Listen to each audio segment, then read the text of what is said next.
Sa punto pong ito, kausapin naman natin si Chief Inspector Von Jun Nuida, Hepe ng Pagbilao Police. Chief Inspector Nuida, magandang tanghali po, si Mariz Umali po ito. At live po kayo sa magandang umaga po, Ma'am Marie. Opo, nalaman na po ba, base sa inyong investigasyon, kung ano talaga ang sanhi ng paghuhulog ng bus sa bangin sa Pagbilao? Ma'am, through investigation din, natanong na rin namin yung driver. Sabi niya, habang pababa yung kanyang bus, kasi ma'am, curve po yung lugar eh. So may blind side, may blind spot. Ngayon, may nakasalubong siyang truck. So parang nakain ma'am yung kanyang daraanan. Kaya mas lalo siyang kumapit na pakanan. So hindi niya akalain ma'am, nung kabig niyang yon, yun na magdudulot sa kanya para mawala ng control at tuloy-tuloy nang mahulog doon sa bangin. More or less 100 feet. Meron pong impormasyon na medyo inaantok itong driver ng bus na ito? Sa ngayon, wala pa ho. Wala pa kasi hindi naman mabilis yung takbo eh. Gaano po kabilis? Kasi makikita namin yan sa yung slide nung pulong kung yan ay mabilis ang takbo sa preno. Pero so far, sir, sa inyong investigasyon, gaano kabilis yung pagtakbo nitong bus na ito para hindi niya agad ma-anticipate yung pagdating ng truck dun sa area na blind side kanyo at pagkarating ng truck na yon, bigla na lang siyang napakabig dahilan para mahulog itong bus na ito, sir? Mawala ng control, tapos mawala ng preno. Yes. Ma'am, I cannot speculate, mag-calculate kasi hindi ko po alam ang takbo talaga kasi nung bus.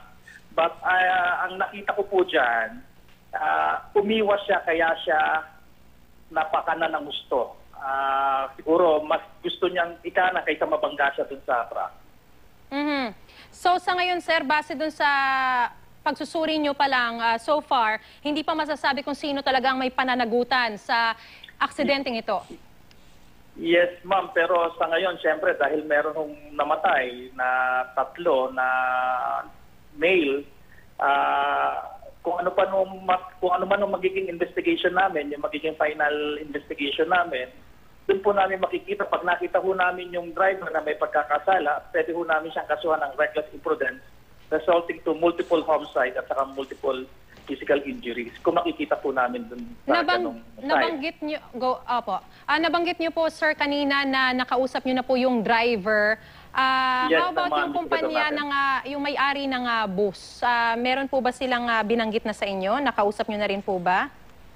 May pumunta na pong representative dito sa opisina. Simula po nung nahulog yung bus, immediately, alam ko na, impormahan ho yata yung management ng bus.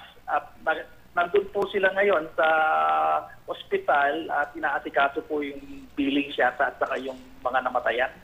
Okay, so I would assume na sila na po ang bahala sa lahat ng gastos at gamutan ng mga sugatan, pati na rin ang libing ng mga nasawi? Yes, ma'am. Yun po ang commitment ng management na pumunta sa amin dito sa opisina. Binanggit niyo po, sir, kanina, napakurbada yung kalsada ngayon, ano? Masasabi yes, po ba na accident-prone? O gaano ba kadalas yung mga aksidenteng o disgrasyang nagaganap dyan sa bahaging zigzag road na yan sa Pagbilao? Alam niyo, ma'am, medyo may kadalasan din ang nagiging sanhi ng aksidente sa akin, lalong-lalo na napakahaba po ng aking highway, yung aking Maharlika Highway compared to other municipalities and cities.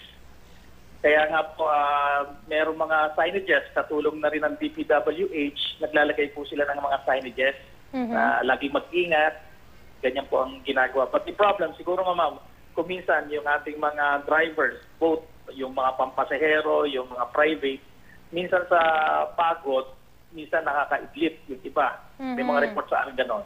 Okay. Kumusta po ba ang lagay ng panahon dyan, sir? Nung panahon nangyari yung aksidenteng yan? Alas 3, medyo umaambon, medyo slippery, medyo basa po yung kalye. So nakadagdag pa po yung pagiging basa ng kalsada doon sa bukod sa pakurbada na yan, ano? Madulas pa.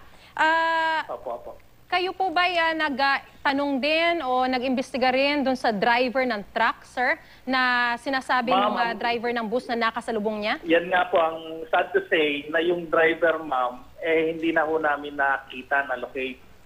Mhm. Kasi nga, siguro tumuloy-tuloy na siya papuntang At Visayas or hindi, Bicol. hindi rin po Kasi naplakahan. hindi po ma'am, bandang 3 something. So, I assume na karamihan mahimping ang tulog that time. Alright, so patuloy po kaming makikibalita sa inyo, sir, no? Lalo pat Yes, ma'am. medyo limited pa rin yung impormasyon na nakukuha natin base doon sa paunang investigasyon nyo pa lang at patuloy kami Yes, makikibalita ma'am. Yes, sa inyo ma'am. Yes, ma'am. kaugnay sa insidente pong yan. Maraming salamat po sa inyo, Chief Inspector Maraming pong June salamat, Muida. Ma'am Maris. Alright, happy Opo, po opo. ng Pagbilao Police. Maganda tanghali po sa inyo.